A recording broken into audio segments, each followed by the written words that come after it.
Hi, my name is Emma, and welcome to Emma's Kitchen. Today, we're going to be talking about the anatomy of a cheese plate.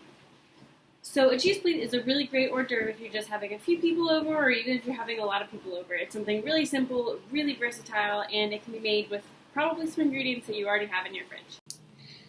Okay, so cheese plates are fun because there's a lot of different elements that go into a cheese plate. There can be as few or as many as you want, actually. It's very customizable. So the first thing I'm going to talk about is the platter itself, because that's the base of the cheese plate. So I have this nice little wooden plank. It's very, like rustic looking. I'm pretty sure it was like $9 at TJ Maxx. So it's really great for a cheese plate because it just like looks super earthy, and it's got like a nice waxy finish, so nothing, if I put like meats on here, it's not going to like soak in and leave flavors or anything. So this is what I'm using as my base. Next, let's talk about the tools. So I have 3 utensils that I'm going to be using for my cheese plate. I have a little spoon, which will be used for our sweet element. A paring knife, which is really sharp, which will be used for the Parmesan cheese or any other hard cheese like Manchego or whatever you wanted. And a smaller knife for soft cheeses such as goat cheese or brie. So when it comes to food, there's 4 or 5 basic elements that you kind of want to cover with a cheese plate. Obviously the cheeses, you want to probably have at least one soft and one hard. Just a suggestion. Or you can have all soft, all hard. It's really your preference, but especially if you're entertaining other people, you're going to want to have some options, because not everybody's going to like one or the other. They also usually include meats, Italian meats typically, like salami or prosciutto. There's tons of options, and I'll talk about that later. You also really need a sweet element, so some people will choose like dried fruit or grapes, or sometimes different berries, but I prefer honey, because honey and goat cheese is the best thing that you'll ever eat in your whole life. So that's what I'm going to use as my sweet element. It's also nice to have a couple of other textures on the plate. So I like to use nuts, usually walnuts, and olives as well, because those are another really salty bite, and you can get tons of different kinds of olives, especially if your local grocery store has an olive bar like mine does at Harris Teeter. You can get blue cheese stuffed olives, garlic stuffed olives, pitted olives, olives with the seeds in them. I mean, there's like 15 different kinds that you can choose from, so that can really add a lot of variety to your cheese plate. So now that we've been over all of the elements that make up a delicious cheese plate, I'm going to start putting the plate together. So the design is pretty up to you. I personally like to put the cheeses kind of spaced out with like little things in between, but mostly on one side of the plate, and then add other things to the other side of the plate. So the first cheese that I'm going to add to our plate is some Parmesan cheese, which is delicious. It's salty. It's got a nice bite to it. Parmesan is an Italian cheese, and it is dry aged, which means that once the curds and whey are separated, it's compacted into like a really tight wheel, and it's just left to age, and the older the better. You can save the rind and put it in your freezer and use it for soups or stocks or whatever you want. You just throw the whole thing in there, and it adds a really great salty sort of umami element to a lot of different dishes. So the second cheese that I'm going to add is going to be a brie cheese. And brie is a soft French cheese with a thin edible rind around the outside. It's creamy, it's a little bit sweet, it's nutty, it is absolutely delicious. It's my number 1 favorite cheese. I could easily just have like brie and bread for dinner every single day. The last cheese I'm going to add is a goat cheese, which is a super, super soft cheese made from goat's milk. It has a very interesting flavor, and it also, as you can see, I'll cut this little piece here, it crumbles quite well. So it's creamy, but it still kind of crumbles up a little bit, which makes it really good on top of salads and stuff like that.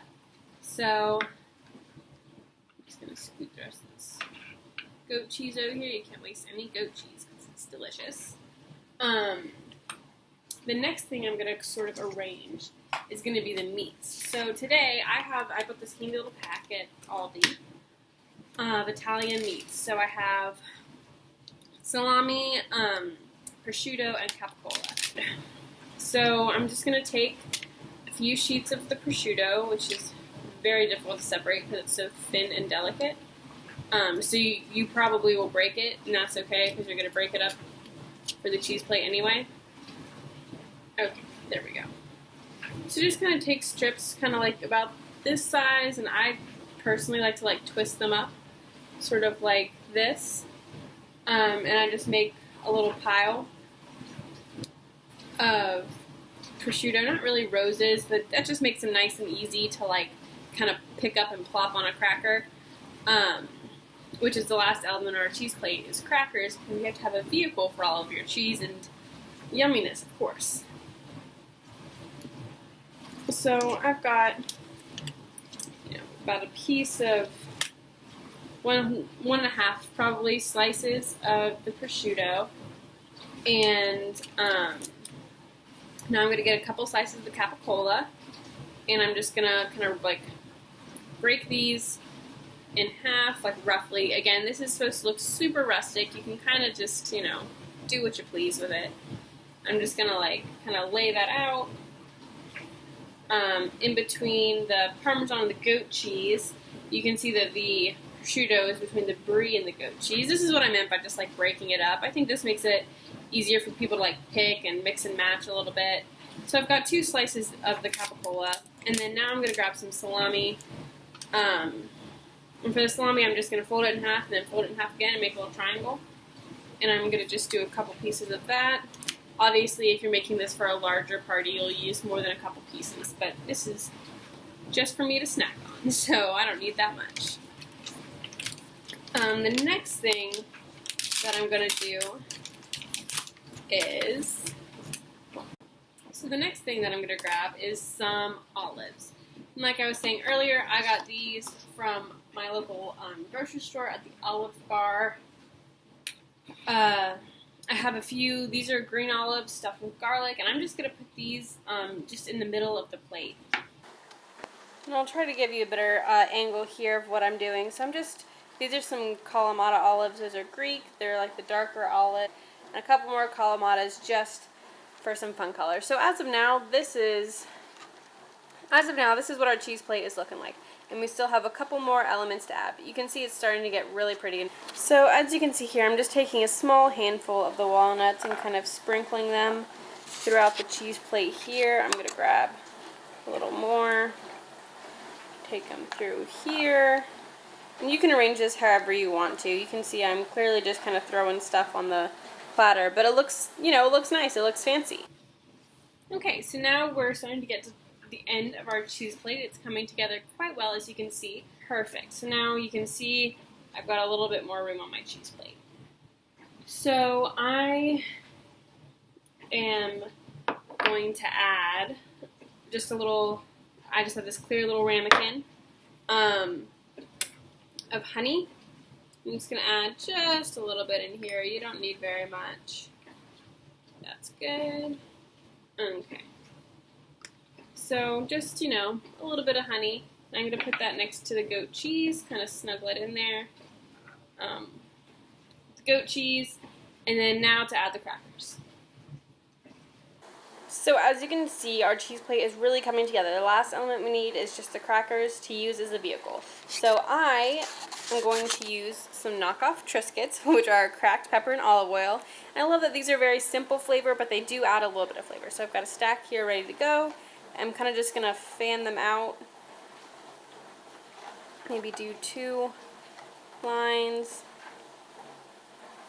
There we go. So as you can see, making a cheese plate really is not that difficult. You just kind of throw together whatever you have and whatever you've got handy, and it is a really fancy, very impressive, but super easy way to have a nice hors d'oeuvre whenever you have guests over.